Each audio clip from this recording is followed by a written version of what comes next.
میدونستی به مردمی که روی گنج خوابیدن ولی تو فقر و بدبختی زندگی میکنن چجوری حکومت میکنن؟ این کلیپو تا آخر ببین. مردم را فقیر و مشغول نگه دارید.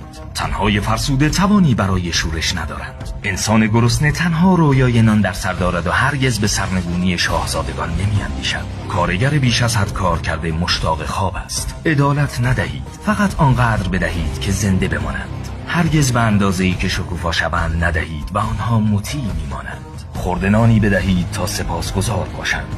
رفاه برای قدرت زهری کشنده است. کسانی که سیر میشوند تنبل میشوند و تنبلی سؤال ایجاد میکند. امنیت خواسته ها را میطلبد، فراغت توطئه ها را میسازد و شهروندان راحت شروع به پرسیدن میکنند که چرا باید تعظیم کنند. سپس دیگر تعظیم نخواهند کرد. ناامیدی اطاعت را تحمیل میکند، در حالی که فراوانی نافرمانی را بیدار میکند.